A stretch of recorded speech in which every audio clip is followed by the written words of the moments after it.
I can't blame any parent for not wanting to come out here. It's a fucking desert.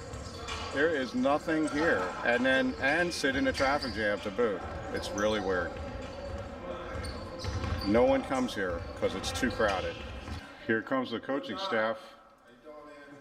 We appreciate it. Love it. It feels good to be here filming. The way it looks on the attendance is going to be one of these games where we're going to have more views on YouTube than we do in the gym. And who can blame the people? It's out in the middle of nowhere. It's a nice school. They got a great field. They got a great gymnasium. Plenty of parking. Go figure on that one. They're still charging $3 for parking. The Bogtrotters over in Hemet were charging $1. I don't know. We're a little more in town relative to Hemet.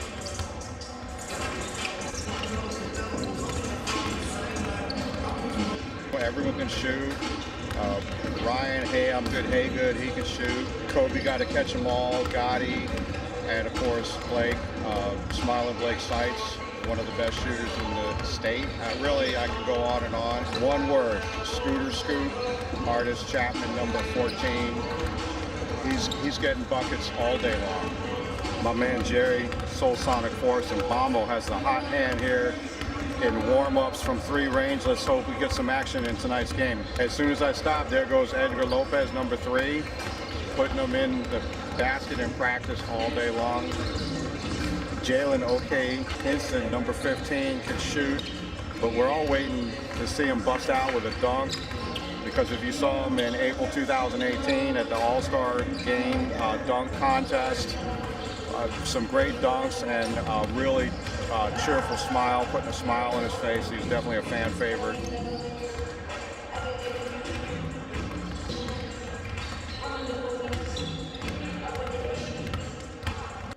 A sophomore guard, 5'8", number 3, Edgar Lopez.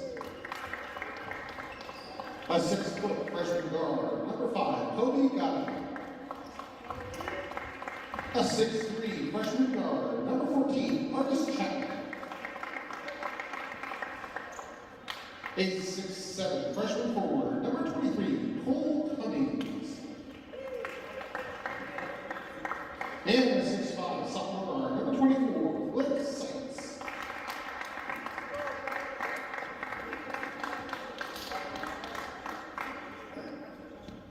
Shout out to the ref crew. I don't know if it's the case, but not as many fans at the college level here. Maybe less stress on the refs. On the other hand, it's quieter, which is kind of neat from a nerd basketball's perspective. You can hear everything that's going on, but that also means you hear everything go on with the refs. But I'd say they're pretty respectful here. Not like some of them Bogtrotters at the high school level.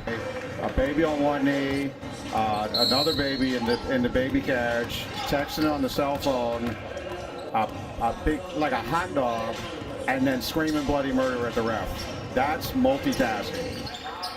If you're a very good player, really good, even a D1 player, it's not linear.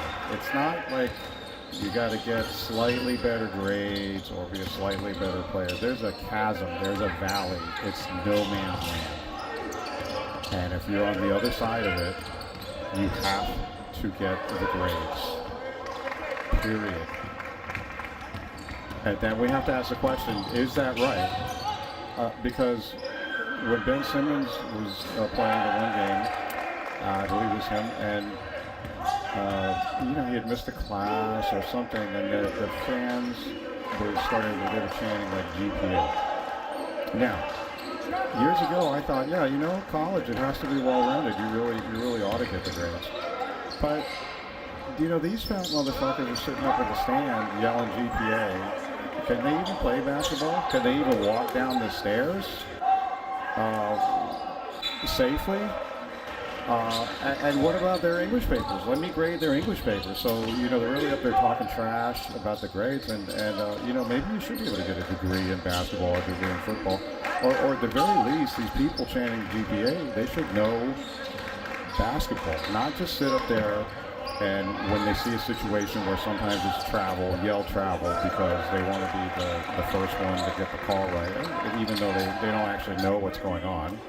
The ex-players do, but a lot of these people, they're just posing.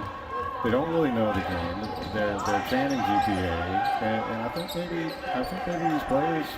Yeah, I'm changing my tune. I really am.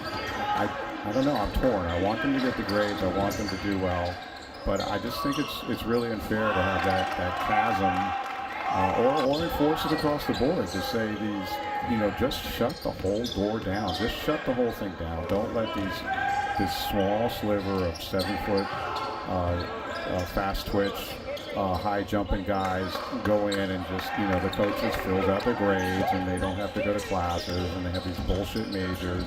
Come on, really. Either make it be about the rounded student, the education and the sports, and make these students, they're just cutting budgets. They say, oh, well, these sports programs bring in so much money. Well, they're slashing fitness programs for the other kids, and there's no requirement. I think you should be required to be able to swim a mile to graduate college. I mean, do you see the news this week? Millennials getting hit with cancer deaths due to obesity, way more than their parents and grandparents ever were. So, this stuff is real. People need to do fitness. So make it be across the board, or maybe let's consider relaxing and letting some of these really good D1 players that maybe don't have the grades that everyone says they should, but hypocritically they're letting these other people in. Let these guys go on and play ball. Why not? So continuing on the NCAA, what exactly is going on in junior college? Well, here's the deal. Schools recruit out of junior college. A lot of D2 would get their players out, but you've got to get the grades. And here's an example. I'm not sure the details, but there's a GPA you got to get in high school, and if you got that in high school, they can recruit you out after 1 year in junior college. If you don't get that, you have to stay in the 2 years in junior college. So what you can see there is the real proving grounds for the grades. So you've got the guys that got in for free, and the coach is writing their grades in the grade book form, and they got this BS major. And on the other side of the gulf, you've got the guys, they're just as good. They're almost as good, maybe not quite as tall, but they've got to get those grades to get in. And it's a scandal, really.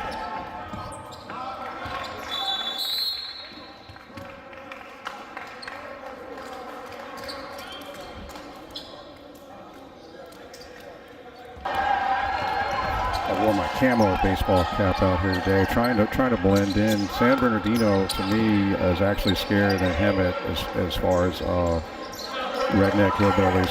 So just try to blend. I'm kind of getting tired of hearing about the obesity epidemic, because it's not.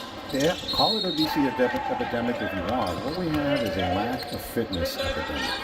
We have an epidemic of people not working out. I got a 25-pound bag of flour the other day at Costco. That thing is heavy. It's super heavy. And I thought, if I wanted to get a workout, I could put this in a backpack and carry it around. Now, that would probably be hard on my back. I wouldn't do it. Maybe I could make a vest. I think they have these weight vests. Okay, so now wait a minute. So if you're 25 pounds, 50 pounds overweight, you have that on, and you're getting a workout. So really all you got to do is just up your activity level. What happens is, people think, well, I'll exercise extra hard, and I'll lose this extra weight, and then once I get back to the even keel, I can kind of, go to a maintenance mode. Not really, because that 25, 50-pound suit that you're wearing for free, you up your exercise, you lose it, guess what? The weight, that weight is no longer on you. So the cool irony of life is, once you get to that level you want, what do you have to do? You actually have to increase your workout. That was a great move to the bucket by Ryan. Hey, I'm good. Hey, good. I love seeing him do that. Just that kind of clever writhing around, and of course, not to be outdone, number 14 artist Scooter Scoot Chapman doing his version of the same thing, coming back the other way.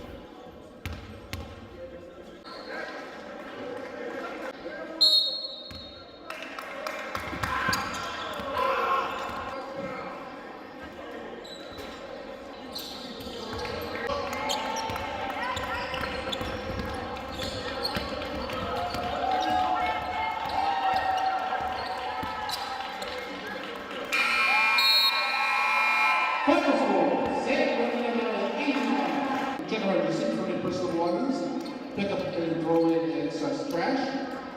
We'll be back here next Friday evening at 7 p.m. as San Bernardino Valley takes on College of the Desert.